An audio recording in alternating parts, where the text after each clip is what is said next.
Un feliz sábado para cada una de las personas que pueda escuchar este mensaje más adelante a través de la plataforma de YouTube. Vamos a continuar nuestro estudio de la serie La gran controversia entre Cristo y Satanás, que finalmente tendrá que ver con el sello de Dios o la marca de la bestia. Esta es la parte 8A. Hoy es enero 23 del 2021.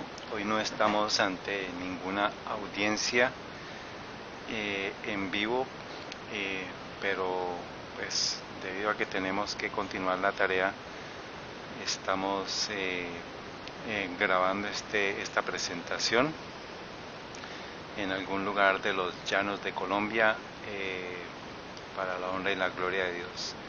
Les invito a que nos coloquemos de rodillas para orar.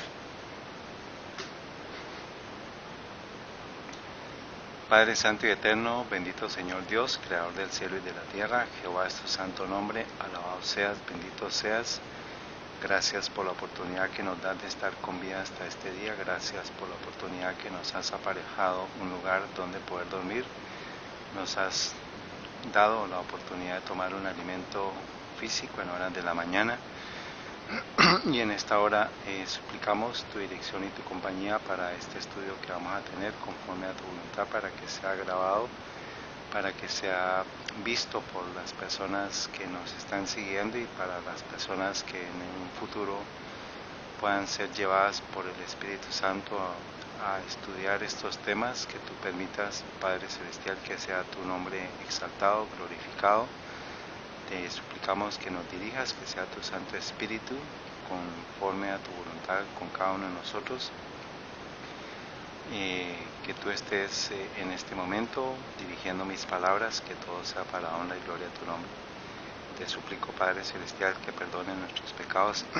Te suplico que perdone nuestras faltas. Te imploro, Padre Santo, que determines la oportunidad para que podamos finalmente tener una victoria sobre el pecado. Te suplicamos que bendigas a cada una de las familias, de cada uno de nuestros hermanos, en la sangre y a nivel espiritual también, todos los que estemos invocando tu santo nombre en este tu santo día de reposo, que es tu santo sábado, que tú lo has apartado de la creación para que podamos recordar que tú terminaste la obra, que tú descansaste de tu obra, que tú bendijiste el día, que tú santificaste ese día. Gracias por tu misericordia, porque esa verdad ha pasado a través de las generaciones hasta nosotros, para no ser engañados en estos tiempos de incertidumbre y de desasosiego. Pero en ti estamos seguros, en ti estamos confortados, todo sea para honra y gloria de tu nombre. Queremos suplicarte que bendigas a nuestras familias, a nuestros hijos, a los esposos, a las esposas de cada uno de nosotros en los hogares diferentes. Y ayuda, misericordioso Señor, a que podamos todos entrar por las puertas de la Jerusalén celestial. En el nombre de nuestro amado Señor Jesús y por la unción del Espíritu Santo oramos. Amén.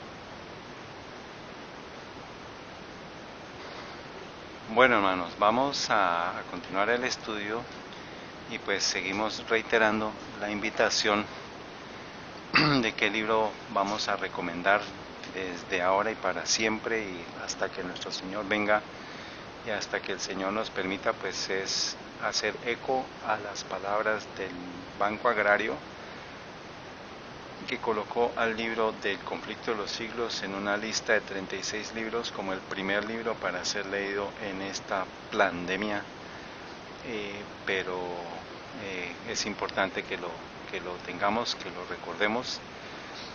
Son las hojas de otoño que tienen que ser repartidas. Este es el libro, la presentación que estamos compartiendo con muchas personas en diferentes partes, pero si usted no tiene acceso a un libro físico, puede descargarlo usando este código QR. Usted detenga la pantalla, detenga el video use su lector código QR y va a escanear este código y lo va a llevar a la siguiente página donde puede descargar el libro de la gran controversia completamente gratis.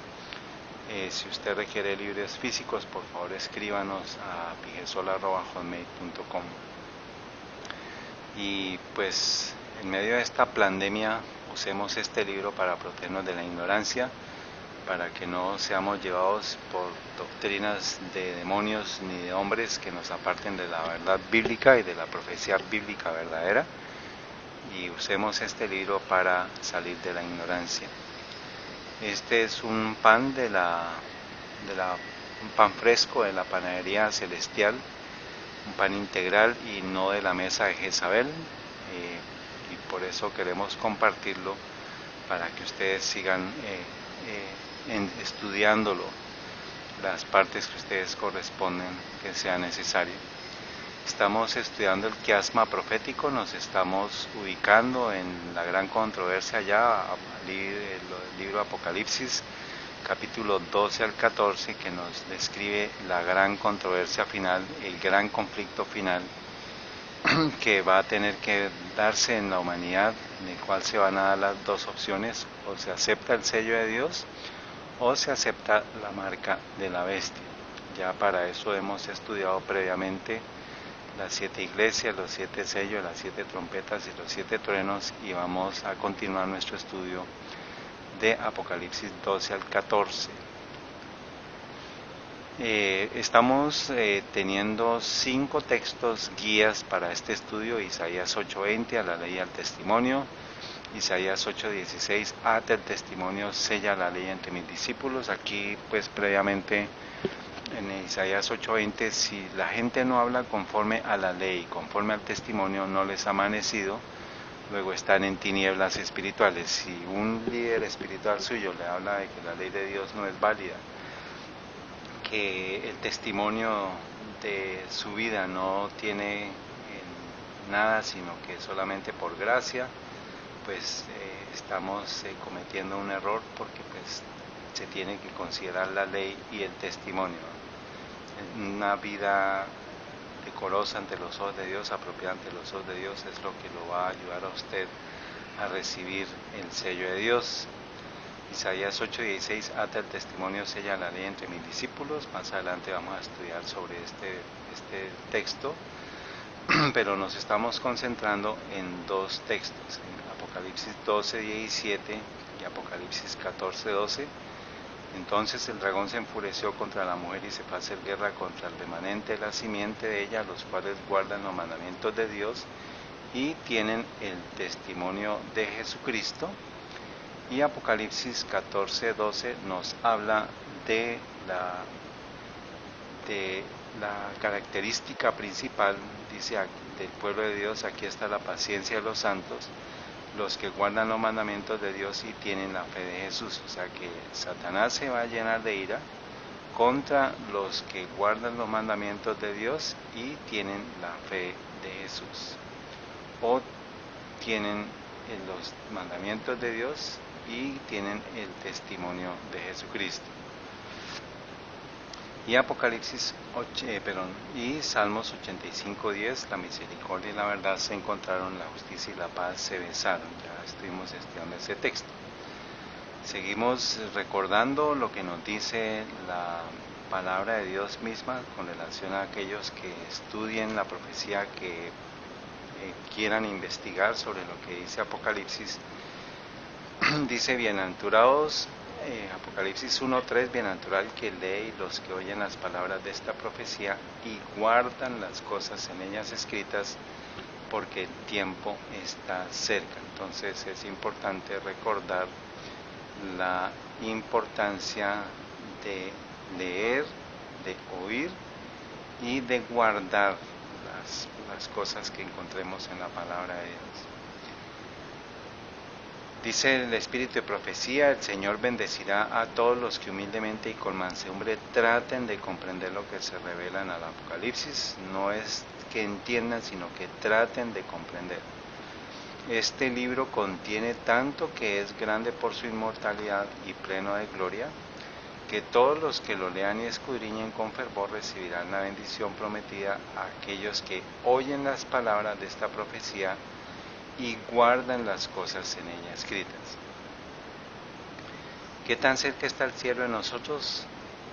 Para que usted lo sepa, usted necesita estudiar el libro de Apocalipsis, porque nos va a mostrar qué tan cerca está el cielo con la tierra. Dice: una cosa se comprenderá con certeza por el estudio del Apocalipsis, que la relación entre Dios y su pueblo es estrecha y decidida.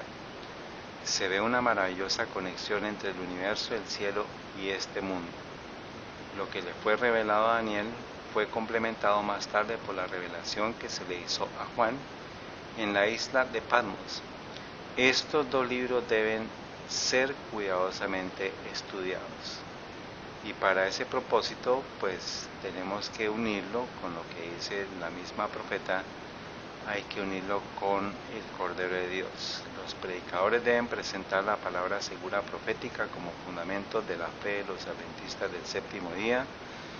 Deben estudiar detenidamente las profecías de Daniel y Apocalipsis. O sea, si usted es un adventista del séptimo día, usted necesita entender cuál es el fundamento de la fe de los adventistas y eso lo va a ayudar a entender los libros de Daniel y Apocalipsis. Y en relación con ellas las palabras: he aquí el Cordero de Dios que quita el pecado del mundo. Esto es lo que dice Juan el Bautista cuando vio a Jesucristo cuando iba antes de ser bautizado. Esa fue la señal. Entonces nosotros por eso tenemos que tener la palabra de Dios, tenemos que guardar los mandamientos de Dios, tener la fe de Jesús, tener la fe en Jesús como el único portador de pecados, el único que quita el pecado del mundo. O sea, Él se hace el portador, como lo hemos estudiado. Él se hace el portador del pecado del mundo. Hemos estudiado la interpretación de los reformadores sobre el anticristo, sobre la dominación de desolación, que lo identificaron como el papado, el cuerno pequeño de Daniel 7 y 8, como Roma, el hombre de pecado, como el papado, la bestia terrible de Apocalipsis 13 del 1 al 10, es el papado.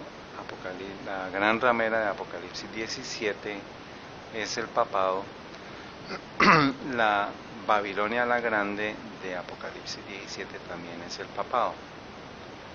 Y para eso pues hemos repasado las características del cuerno pequeño, cuya descripción está en Daniel 7, aquí está la referencia a los textos, y en Daniel 8 también nos habla del cuerno pequeño, que es la representación de Roma religiosa, luego de haber sido dividido el Imperio Romano, que pues fue constituido por Roma pagana.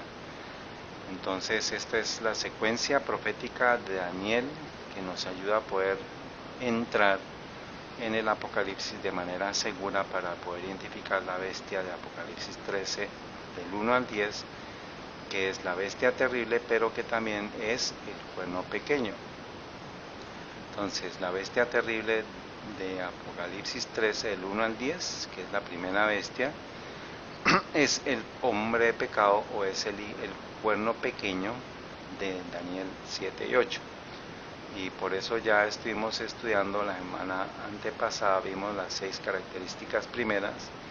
La semana pasada estuvimos estudiando la séptima y también estuvimos estudiando la octava característica. Hoy vamos a ver si nos alcanza el tiempo para continuar, para terminar con las otras 4 características que identifican al cuerno pequeño como el sistema papal.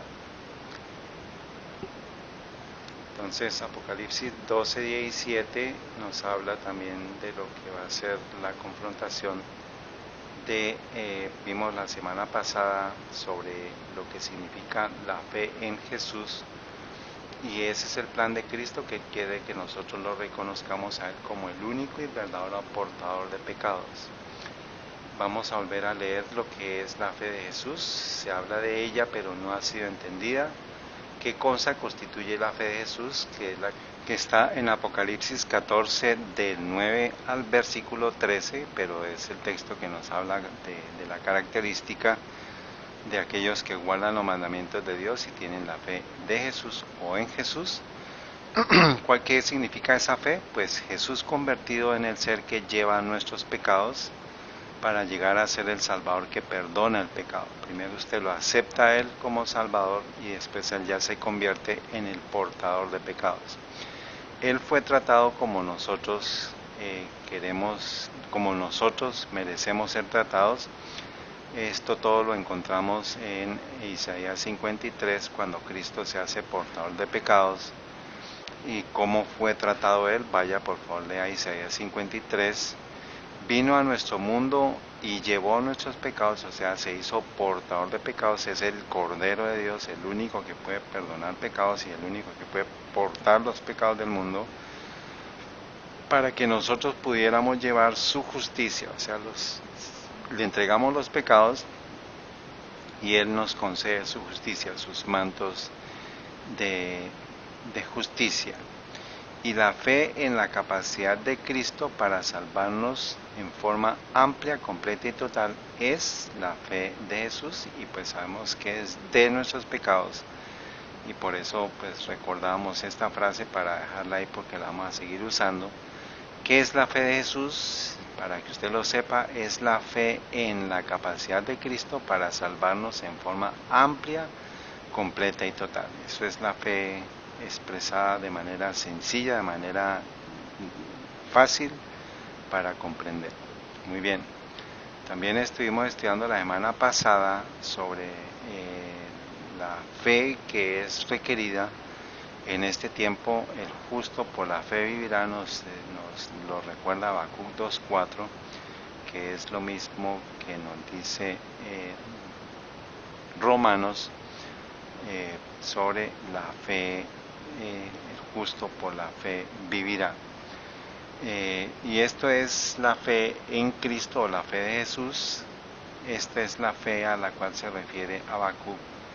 Fe en la palabra de Dios, fe que es Cristo, es la palabra de Dios, y que esa capacidad de Cristo de podernos salvarnos en forma amplia y completa y total es lo que nos va a dar la potestad, o la facultad más bien, de vencer al pecado, de someternos a la voluntad del Espíritu Santo para vivir una vida sin pecado.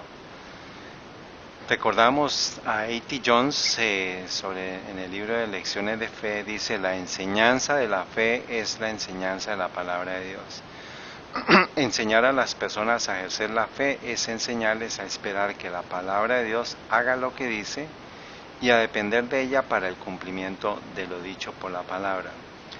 Cultivar la fe consiste en fortalecer mediante la práctica la confianza en el poder mismo de la palabra de Dios. O sea, por medio de mi fe en la palabra de Dios y que yo la ponga en práctica, es lo que me va a ayudar a que yo cultive esa confianza en la palabra de Dios. Eso es lo que finalmente me va a dar la fe en la capacidad de Cristo, que puede salvarme en forma amplia, completa y total. Dice: mediante la práctica, la confianza en el poder mismo de la palabra de Dios para cumplir lo que ella misma pronuncia, y la dependencia de la palabra misma para cumplir lo dicho. Entonces estábamos viendo uno de los el caso más importante, explicado, incluso dicho por el propio Jesucristo, de qué ejemplo de fe tendríamos que tener. Lo dio o lo dijo refiriéndose a la fe del centurión romano. Eso lo estuvimos estudiando la semana pasada. Citábamos Mateo 8 del 7 al 13. Y Jesús le dijo: yo iré, le sanaré. Recordemos, el centurión estaba pidiéndole la visita a Jesús, no la visita, sino la sanación de su siervo. Y pues Jesús le dice: yo iré y le sanaré. Jesús estaba en Capernaum, Y respondió el centurión y dijo: Señor, no soy digno de que entres bajo mi techo, mas solamente di la palabra y mi siervo sanará. Eso es lo que el Señor espera de nosotros, que si Él dice algo en su palabra, nosotros le creamos y pues se hará lo que sea la voluntad de Dios. Y oyéndolo Jesús se maravilló y dijo a los que le seguían: de cierto os digo que ni aun en Israel he hallado tanta fe. O sea, en todo Israel no halló él a nadie con esa fe que tenía el centurión romano. Por eso un pagano nos está dando un ejemplo de creer en la palabra de Dios, y pues tenemos que suplicarle al Señor que nos ayude a poder tener esa experiencia de fe que tuvo el centurión romano. Entonces Jesús dijo al centurión: ve y como creíste te sea hecho. Y su siervo fue sanado en aquella misma hora. O sea, hubo poder en la palabra de Dios, porque la palabra de Dios es el verbo de Dios, que es Cristo. Y también la semana pasada estábamos repasando, estudiamos lo que nosotros debemos decir. Aquí está, ponga su nombre. Yo a ti te digo, di la palabra, como el centurión romano, y Cristo me dice a mí: tus pecados te son perdonados. Yo debo creer, así como solamente dijo: yo iré de sana de y en esa hora se sana el siervo del centurión. Asimismo nosotros podemos creer que Él nos puede perdonar nuestros pecados. Y Cristo también me dice: vete y no peques más. O sea, me está no solamente dando la solución al pecado actual, pasado, sino al pecado del futuro, a que yo no deba llevar a una continuidad mi vida, sino que pueda confesar mis pecados y pueda abandonarlos completamente. También estamos repasando con relación a que pues el mundo entero le cree más a un hombre cuando se dice: tus pecados te son perdonados, referido a una caja de confesión. Y el mundo entero está llevando a término los engaños que el mismo sistema papal ha hecho de creer, hacer creer a la gente que un sacerdote puede recibir la confesión de pecados y de esa forma quedar absuelto. Eso es la tarea de Satanás por medio del anticristo, que es el sistema papal, que las personas confiesen sus pecados a él y resulta que se va a quedar ahí, justo aquí en la tierra. No va a poder ascender al cielo, contrario a lo que es el plan de Cristo, que nosotros lo reconozcamos a Él como portador de pecados. Y pues a la gente le queda más difícil creerle a Dios y no al hombre, ¿sí? Si Cristo me dice: tus pecados te son perdonados, vete y no peques más. Y también al que cree en mí, dice: al que cree todo le es posible. O sea, Cristo me dice a mí, ¿no? Al que cree todo le es posible. Entonces yo debo creer que puedo ser perdonado, tengo que suplicarle al Señor, pero eso me debe llevar una fe práctica, como dice el escrito de T. Jones, y que como la hermana Juan también dice, que nosotros debemos tener una experiencia de fe práctica. Entonces, el noveno atributo es: pensará e intentará cambiar los tiempos, pero vamos a especificar que son tiempos proféticos y tiempos cronológicos, y la ley. Muy bien. Daniel 7:25, con relación a la descripción del cuerno pequeño: y hablará palabras contra el Altísimo, y a los santos del Altísimo quebrantará, y pensará en mudar los tiempos y la ley. Y entregadas serán en su mano tiempo y tiempo. La mitad de un tiempo ya estoy mostrando qué es, pero dice: y pensará en mudar, o sea, intentará, es solamente en su pensamiento, porque pues la ley de Dios no se puede cambiar, como ya lo vamos a ver. Entonces, pensará cambiar cambiar los tiempos y la ley. Un par de preguntas: ¿qué tiempos y qué ley? Es importante entender cuál es la obra del cuerno pequeño. Es intentar qué tiempo y intentar cambiar qué ley. Si todos los atributos anteriores describen un poder que va en contra de Dios y lo que han dicho en su palabra, ¿qué es lo que pensará cambiar la bestia o el cuerno pequeño?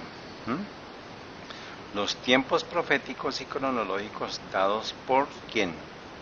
Dados por Dios, y la ley dada por Dios. Es básicamente, esa es una estrategia de lo que hace el cuerno pequeño, de crecer hasta el cielo, para poder destronar la obra de Cristo en el santuario celestial. Y por eso pues esa es la tarea de este sistema, es ser la portadora de la mentira y del engaño de Satanás para alterar los tiempos proféticos y cronológicos, para que la gente no tenga una secuencia, no tenga un orden en el estudio de las profecías, sino que pues se toman de aquí y de allá sin un orden.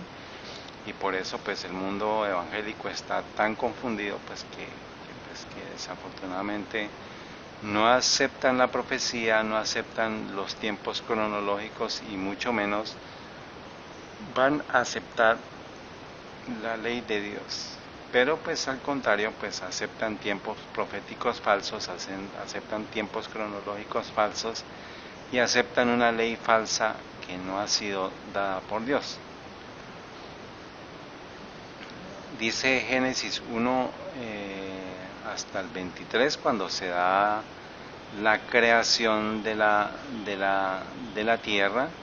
En el principio creó Dios el cielo y la tierra estaba desordenada, vacía, y las tinieblas estaban sobre la faz del abismo, y el Espíritu de Dios se movía sobre la faz de las aguas. Y dijo Dios, ¿qué dijo? Y dijo Dios, sea la luz, y fue la luz. O sea, solamente con decir la palabra fue hecho. Y llamó Dios a la luz día, y a las tinieblas llamó noche.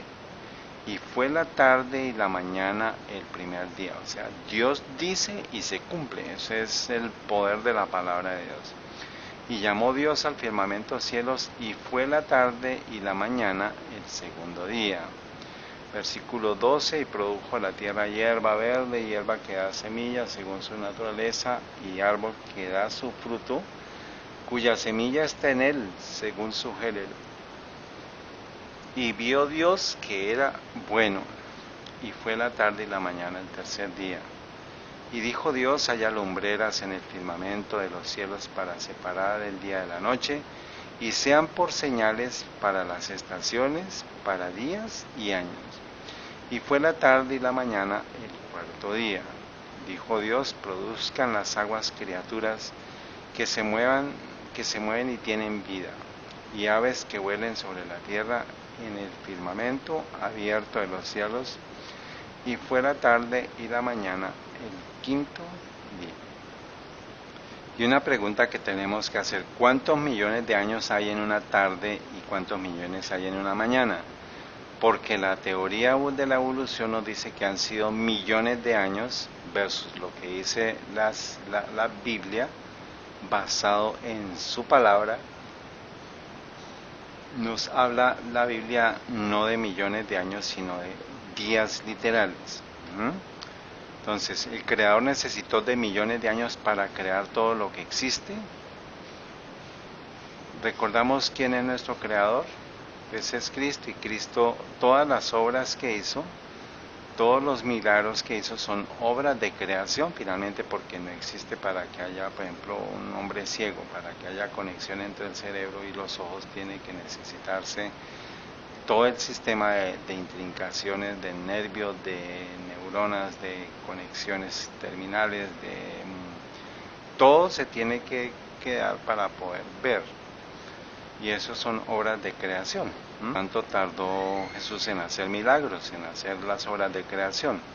Y pasando Jesús vio a un hombre ciego de nacimiento, Juan 9, y sus discípulos le preguntaron diciendo: Rabí, ¿quién pecó, este o sus padres, para que naciese ciego?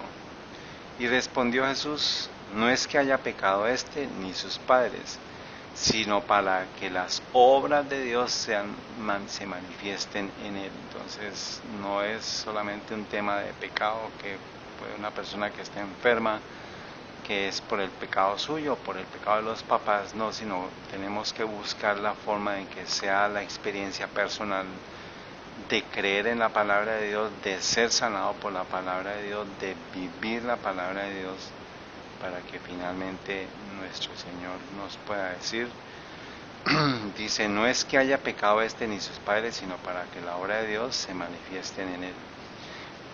Me es necesario hacer la obra del que me envió, dijo Cristo. Entre tanto que el día dura, la noche viene cuando nadie puede obrar. Entre tanto que estoy en el mundo, yo soy la luz del mundo. Habiendo dicho esto, escupió en tierra e hizo lodo con la saliva y untó con el lodo los ojos del ciego. Y le dijo, ve, lávate en el estanque Siloé, que interpretado significa enviado. Fue entonces y se lavó y regresó bien. Entonces, ¿cuánto tiempo se requirió?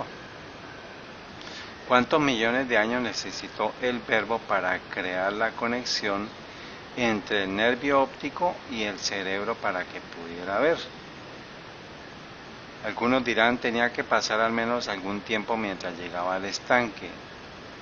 Pero no, dice Marcos 10:46, entonces vinieron a Jericó y saliendo él de Jericó con sus discípulos y una gran multitud, Bartimeo el ciego, hijo de Timeo, estaba sentado junto al camino mendigando, y respondiendo Jesús le dijo, ¿qué quieres que te haga?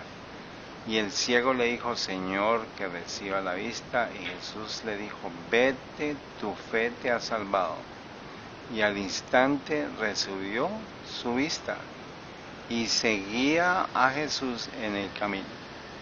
O sea, dice al instante recibió la vista, no fueron años, no fueron siglos, no fueron millones de años, sino la obra de la creación se dio porque Dios habló, porque el verbo de Dios habló y se hicieron manifiestas las obras de la creación.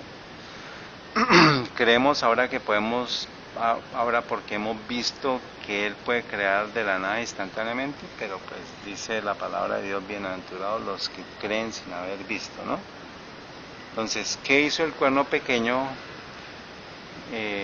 con relación a hacer creer a la humanidad que se necesitaron millones de años con base en lo que explica la teoría de la evolución?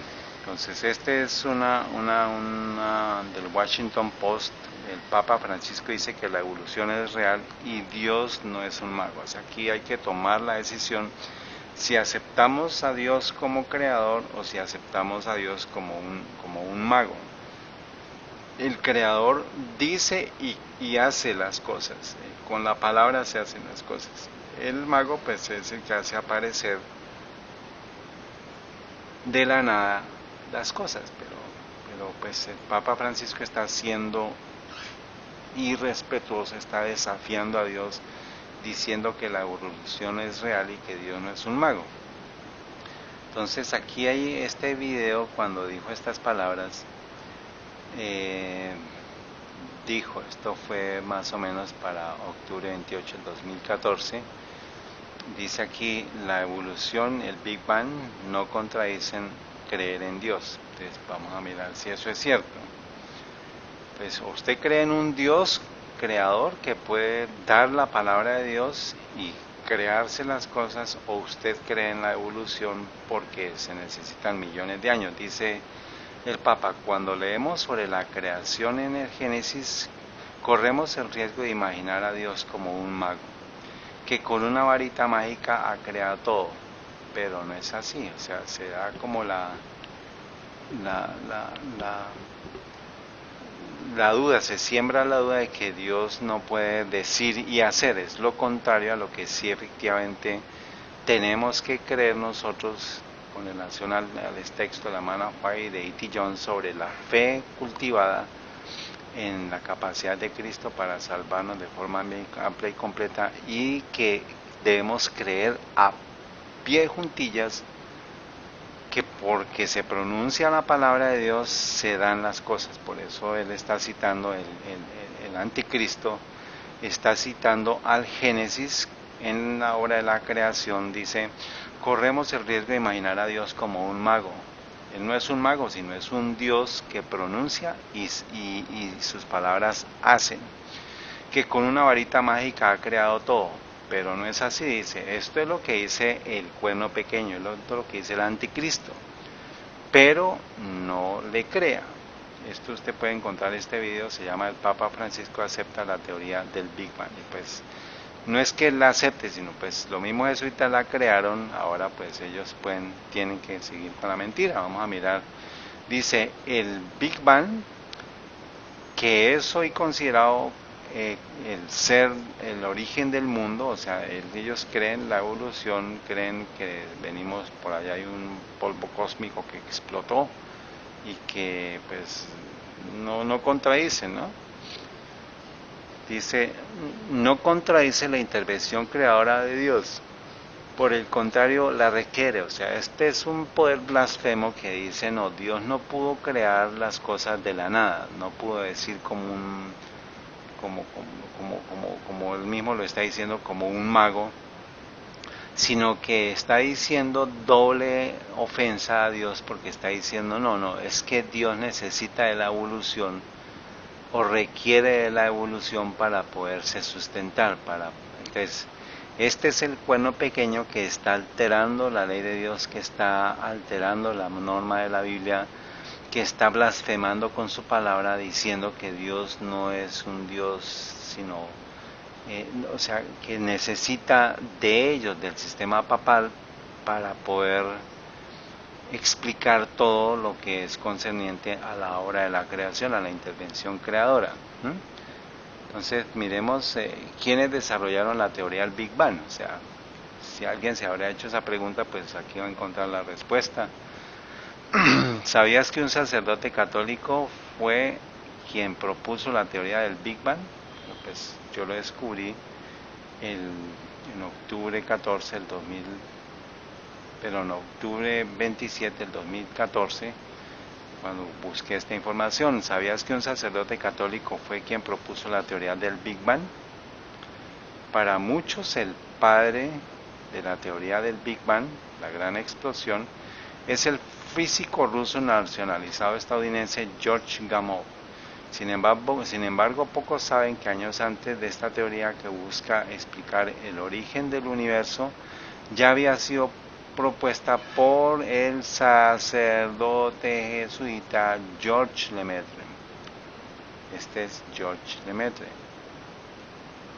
Gracias a sus estudios en la década de 1920 tuvo la intuición de que el universo tenía una historia y se encontraba en evolución, oponiéndose así a la concepción de todos los científicos de época, especialmente Albert Einstein.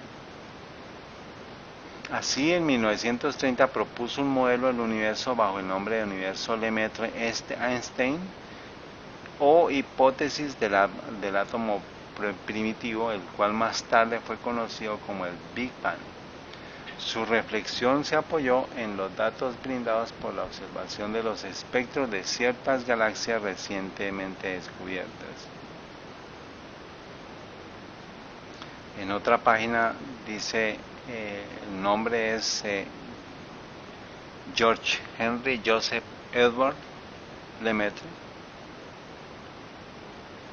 Dice, Lemaitre propuso su teoría en un momento oportuno, ya que Edwin Hubble pronto publicaría su relación velocidad-distancia, que apoyó firmemente un universo en expansión y en consecuencia la teoría del Big Bang. De hecho, el documento de Lemaitre de 1927 derivó de lo que se conocería como la ley Hubble, 2 años antes de Hubble así lo hiciera. Debido a Lemaitre, pasó toda su carrera en Europa, debido a que Lemaitre pasó toda su vida en Europa, toda su carrera en Europa, sus contribuciones no son tan conocidas en los Estados Unidos como los de Hubble o Einstein, hombres también conocidos en los Estados Unidos en virtud de residir allí.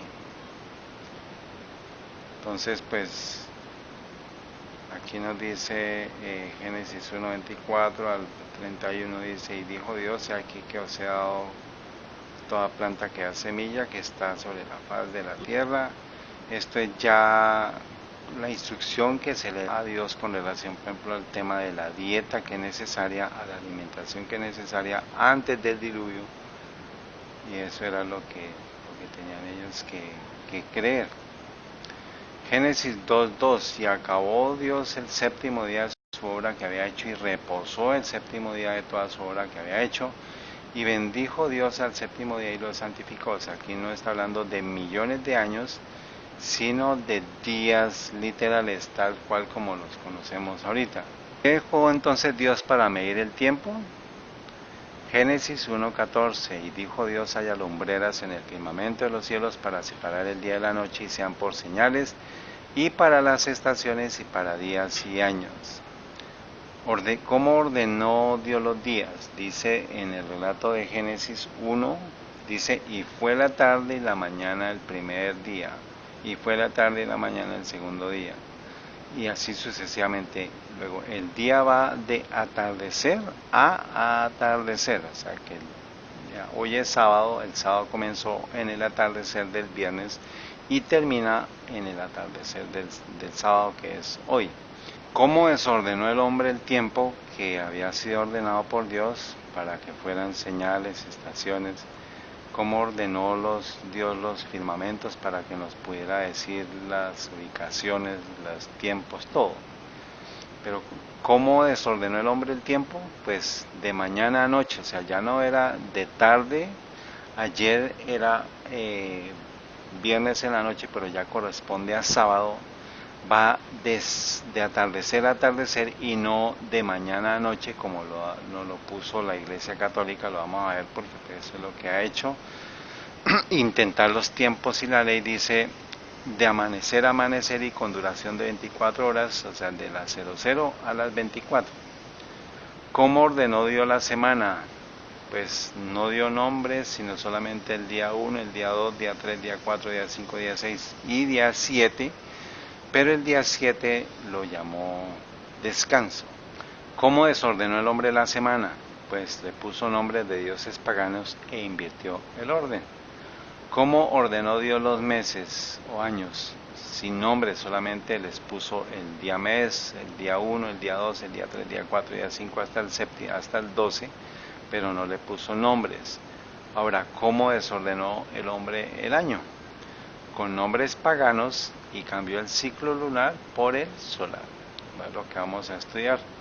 El calendario hebreo, dice, el calendario hebreo es un calendario lunar, es decir, que se basa tanto en el ciclo de la Tierra alrededor de la Luna y como en el de la Luna alrededor de la Tierra. O sea, es el calendario hebreo basado en la Luna, no en el Sol. El día en el calendario hebreo comienza con la salida de 3 estrellas y culmina con el ocaso, En esto se diferencia del día según el calendario gregoriano, que discurre exactamente de medianoche a medianoche. Estamos viendo los cambios. Se da Cristo, Dios dijo el primer día, el segundo día, y el Shabbat es el séptimo día. Vamos a ver cómo el enemigo ha hecho esta labor de confundir al mundo y con sus engaños. Esto está tomado de Wikipedia, ¿no? El mes en el calendario hebreo se basa en el ciclo que cumple la luna al circunscribir por completo a la Tierra, captando el ojo humano desde nuestro planeta. Diferentes estados principales de la luna, a saber, la luna nueva, el cuarto creciente, la luna llena y cuarto menguante. Dice, tal ciclo dura aproximadamente 29 días y medio.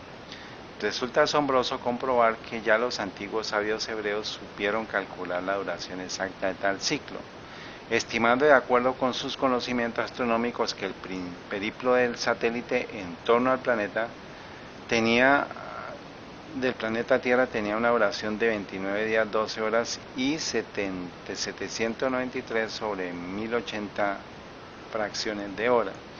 O sea, otros 45 minutos y 3.3 segundos, siendo un error de cálculo de medio segundo. Debido a que la cantidad de días en un mes debía ser exacta, El calendario hebreo estipuló 29 meses y 30 días intercaladamente, o sea que lo que hizo fue 29 y 30, 29 y 30, pero finalmente pues eso es la suma para la cantidad de días por año. Dice, ahora los nombres de los meses hebreos tal como se los conocen en nuestros días tienen su origen en la antigua Babilonia, o sea, como ellos tuvieron un tiempo siendo esclavos en Babilonia, pues se dejaron tomar de estos nombres, pero pues vamos a ver que lo importante es que se mantenga un orden de contar qué mes es el primer mes y no como se nos está vendiendo ahorita. Dice, allá estuvieron adoptados por los judíos, allí desterrados por el rey Nabucodonosor, exilio que duró 70 años. Y más antiguamente los meses eran denominados tan solo por su orden numérico, comenzando en la primavera boreal para el mes primero Nisan y culminando con el 12º Adar. En el Pentateuco se menciona a Nisan como el primer mes del año, al haber sido aquel en que el pueblo de Israel se liberó de la esclavitud de los faraones de Egipto. O sea, no fue el pueblo, sino Dios los libera a él, ¿no? A ellos. Este mes será principio de los meses. Para vosotros será este mes, será el primer en los meses del año. Está citando Éxodo 12:2, que fue cuando se hizo la Pascua, se sacrificó la Pascua. Dice, otros nombres de meses mencionados en ciertos libros de la Biblia, especialmente el libro de Reyes, como el mes de Sib o el mes de Bul, que es el mes octavo, y también el mes de Eitanim, que es el mes séptimo. Estos sí son los verdaderos nombres originales. Fueron seguramente tomados de nombres de meses fenicios, ya que son mencionados en el contexto de las relaciones comerciales entre el rey Salomón y el rey Hiram de Fenicia. Los nombres babilónicos que han llegado hasta nuestros días aparecen por primera vez en el libro de Esther y en los de Esdras y Nehemías, y fueron adaptados a sí mismos por otros idiomas como el turco moderno, que Nisan es abril, Temuz o Tamuz es julio, el Eilul es septiembre, otra cosa, por ejemplo, Shubat es febrero. Ahora miremos aquí cómo es el calendario civil hebreo, porque hay dos calendarios, el calendario civil y el calendario religioso. Estamos hablando del civil. Entonces, Tishrei tiene 30 días, Yeshvan 29 o 30, Kisleu 30 o 29, Tebet 29, Shevat 30 días, Adar 29, Nisan, que es para marzo o abril, y Yar 29 días para mayo, Sivan es para mayo o junio, Tamuz es para junio o julio, Ab es para julio o agosto y Elul es para agosto o septiembre, y ahí se completa con el ciclo de Tishrei. Este es el calendario religioso hebreo. El año hebreo, según la cuenta bíblica, comenzaba en el mes de Nisan, llamado en la Biblia el primer mes, el mes primero, Éxodo 12:2, y concluía en el mes de Adar, mientras que más adelante primero la concepción del comienzo del año en el mes de Tishrei, con la festividad de Rosh Hashanah, y unilateralmente cabeza de año, culminando el año en el mes de Elul, tal como rige el calendario hebreo hasta nuestros días.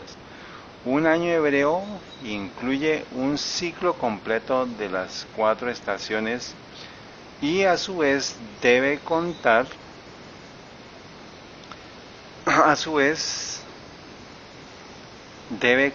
con un número exacto de meses lunares.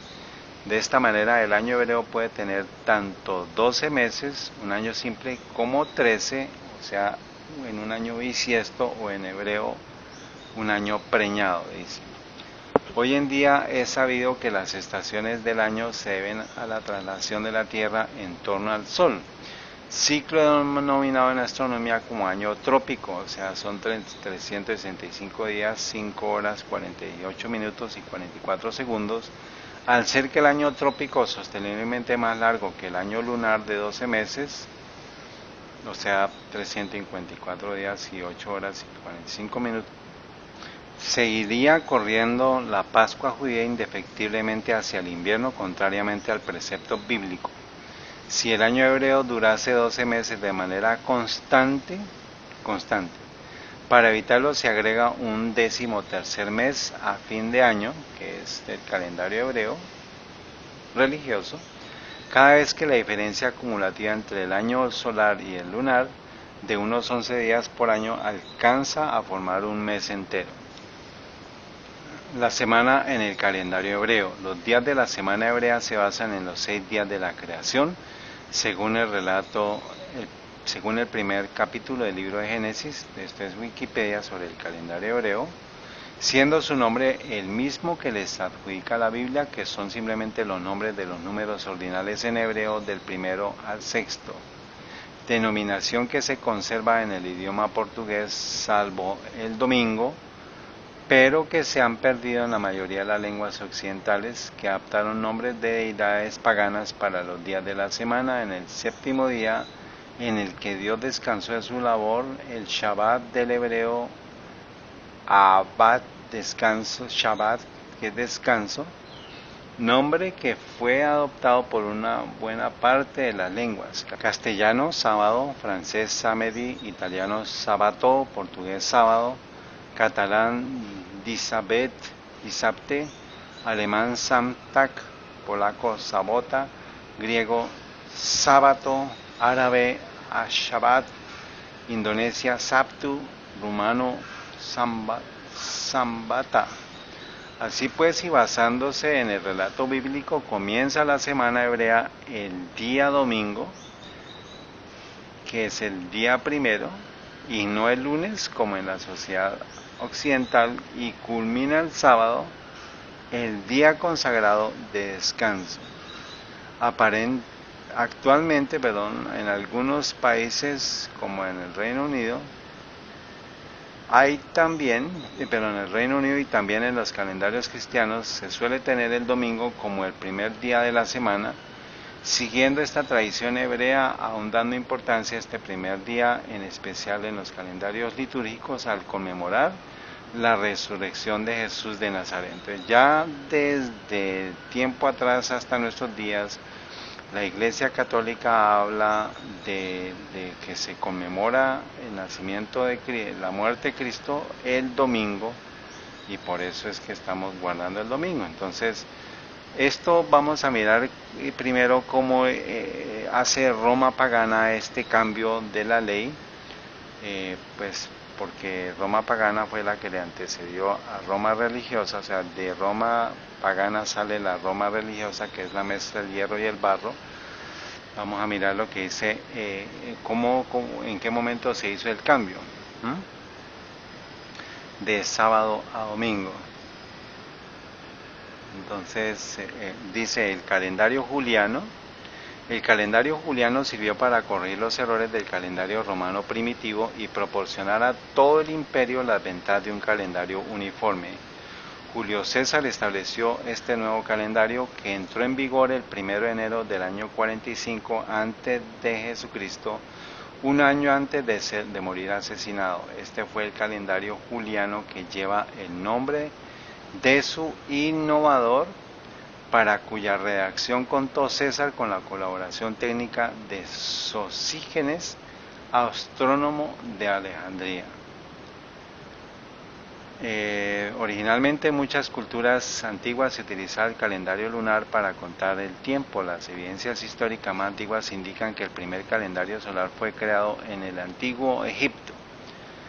Por eso es que la profecía nos dice, la Biblia, que Dios nos sacó de la tierra de servidumbre, de casa de servidumbre.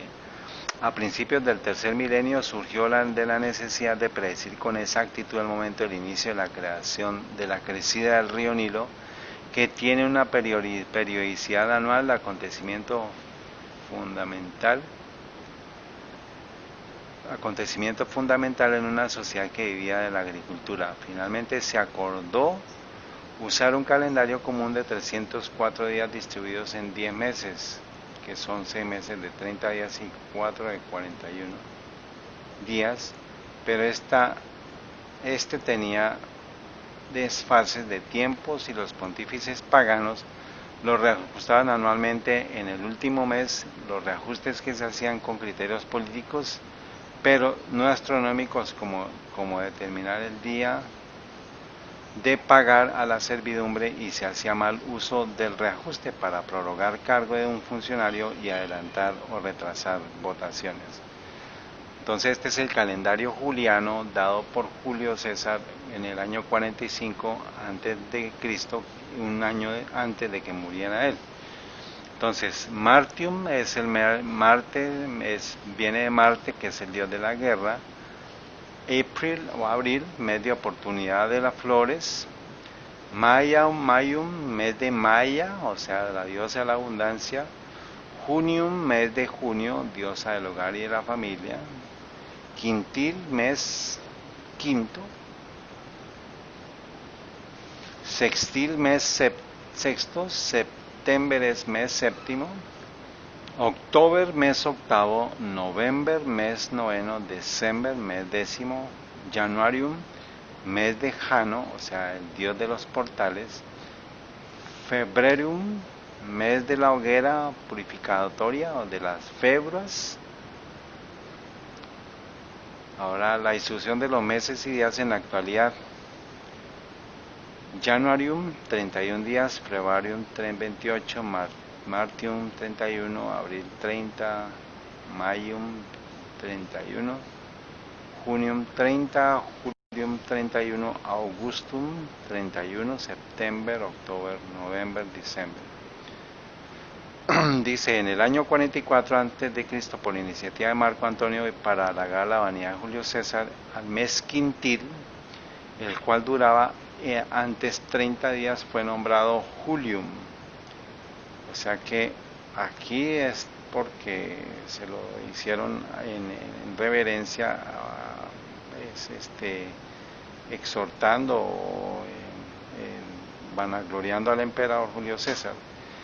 En el año 23 a.C., por iniciativa del Senado romano y para halagar la vanidad de Octavio Augusto, el mes de sextil fue nombrado August.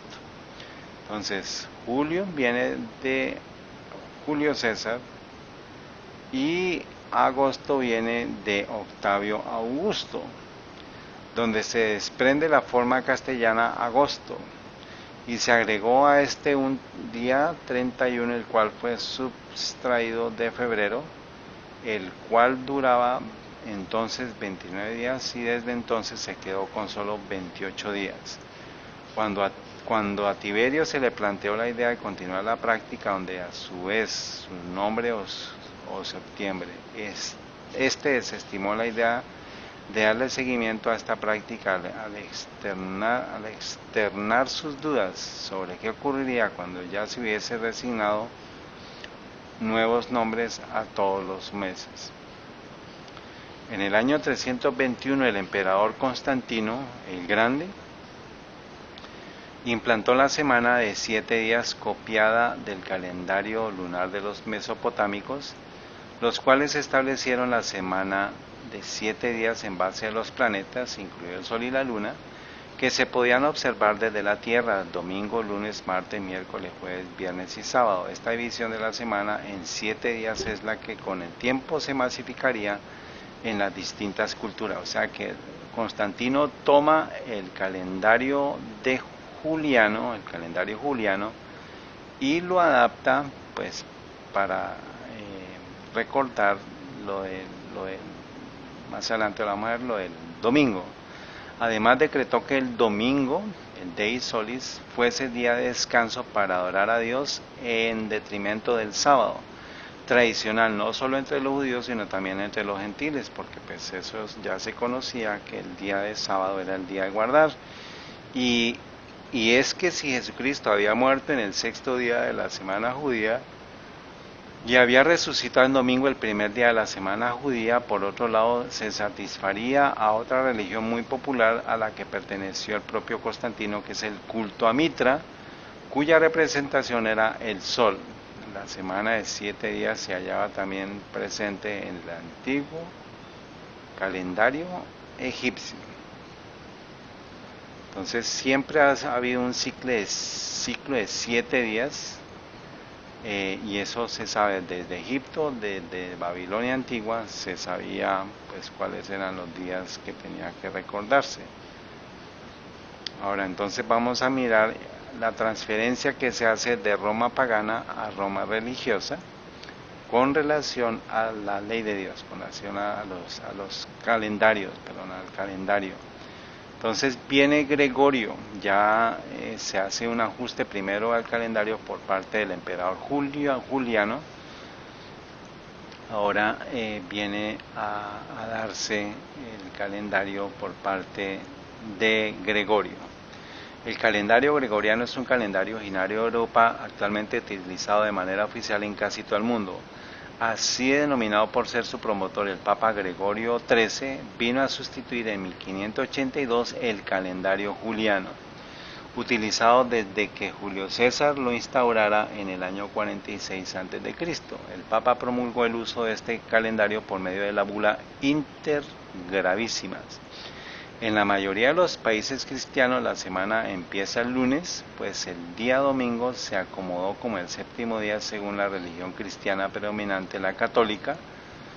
Página 174 del libro A Doctrinal Catechism, siendo en realidad el sábado el séptimo día bíblico, día de descanso, lo está diciendo Wikipedia. Y citan Éxodo 20 del 1 al 11, aunque se considera que el primer día de la semana es el domingo, costumbre que se ha extendido a algunos otros países. O sea, lo están diciendo que la Iglesia Católica Romana fue la que hizo esa alteración en lo que es que la semana comienza el lunes y termina en el domingo, para hacer creer al mundo de que el domingo es el séptimo día, pero pues la Biblia es clara. Dios dice que es sábado, Dios dice qué día es el sábado, Dios dice qué se debe hacer el sábado, y lo que ha hecho Satanás es tratar de falsificar eso. ¿Cómo? Por medio del domingo, diciendo que Jesucristo fue resucitado el domingo, o resucitó el domingo. El impulsador de la reforma del calendario es Ugo Boncompagni, jurista eclesiástico elegido papa el 14 de mayo de 1572 bajo el nombre Gregorio XIII. Se constituye la comisión del calendario, en la que se destacan Cristóbal Clavio y Luis Lilio. Clavio, astrónomo jesuita, el Euclides de su tiempo, era un reputado matemático y astrónomo. Entonces, ¿de dónde viene el tema del calendario gregoriano? Porque un jesuita lo recomendó. Y este jesuita, Francisco, está hablando de que Dios no es un mago. Miremos las palabras ahorita, que es lo que va a decir él. El calendario se adoptó inmediatamente en los países donde la Iglesia Católica tenía influencia. Sin embargo, en países que no seguían la doctrina católica, tales como los protestantes, anglicanos, ortodoxos y otros, este calendario no se implantó hasta varios años o siglos después. A pesar de que en sus países el calendario gregoriano es el oficial, las iglesias ortodoxas, excepto la de Finlandia, siguen utilizando al calendario juliano o modificaciones de él diferentes al calendario gregoriano. Sin embargo, fuera del mantenimiento de un calendario eclesiástico diferente en algunos países, el calendario gregoriano es el que se considera como base para el establecimiento del año civil en todo el mundo, incluyendo en los países con un año eclesiástico religioso diferente al que se estableció en la Reforma Gregoriana del siglo XVI. Entonces, los días del calendario gregoriano juliano lo vamos a explicar cómo él quiso intentar cambiar los meses. Entonces, el calendario religioso hebreo, lo volvemos a repetir: Nishan, Liar, Shivan, Tamuz, Eb, que ahí están las equivalencias de los meses. El calendario gregoriano Januarum viene de Jano, dios de los portales. Februarium, hogueras purificadoras, o sea, una februa. Martium, Marte, dios de la guerra. April, mes de apertura de flores. Mayum, Maya, diosa de la abundancia. Junium, Juno, diosa del hogar y la familia. Julium, por el emperador Julio César. Augustum, por el emperador Octavio Augusto. Septiembre, por el mes séptimo. October, mes octavo. November, mes noveno. December, mes décimo. Ahora vamos a mirar cómo él intentó este poder, como ya vimos cómo se intentó cambiar el orden de la semana, cómo se intentó cambiar el orden de los meses, los nombres de los meses. Ahora vamos a mirar cómo este poder, el sistema papal, ha intentado cambiar los días. Lunes, el lunes es el primer día de la semana en el calendario gregoriano y primero de la semana laboral según el estándar ISO 8601. Ya le metieron hasta norma de ISO. El nombre de lunes proviene del latín Deis Lunae o día de la luna. En la mitología griega, para que ustedes vean de cómo la transferencia del conocimiento, de la sabiduría, de la educación, sabiduría humana, ¿no? Cómo la falsa educación griega se pasa a la educación romana y de la educación romana pagana a la educación romana papal, y eso es lo que nosotros tenemos en este tiempo. Dice en la mitología griega, Selene, en griego antiguo Selene, era una antigua diosa lunar, hija de los titanes Hyperion y Teas. Su equivalente en la mitología romana es la diosa Luna. O sea que el lunes viene de la diosa Luna, que equivale en la mitología griega a Selene, quien tenía un templo en el monte Aventino construido en el siglo VI a.C., que fue destruido en el gran incendio de Roma en tiempos de Nerón. Martes, el martes es el segundo día de la semana, está situado entre el lunes y el miércoles. El nombre de martes proviene del latín Martis Deis o dios de Marte. En la mitología romana, Marte, en latín Mars, era el dios de la guerra, hijo de Júpiter en forma de flor y de Juno. Se le representaba como un guerrero con armadura y con un yelmo encrestado. El lobo y el pájaro carpintero eran sus símbolos. Tuvo dos hijos con Venus, Fuga y Timor. El dios Marte proviene de Ares griego, del Ares griego de Tracia, donde su culto no estaba muy difundido y no tenía repercusiones morales o sociales. Ya existía en cambio esta deidad en Atenas, donde tenía un templo en el Areópago. Miércoles, el nombre miércoles proviene del latín Mercuri Deis o día de Mercurio. Mercurio era el dios del comercio y de los viajeros, por eso sus templos se edificaban a la entrada de los pueblos, y hay también un planeta dedicado a él, Mercurio. En la mitología romana, Mercurio era un importante dios del comercio, hijo de Júpiter y de Maya, Maestas. Su nombre está relacionado con la palabra latina merx, que es mercancía.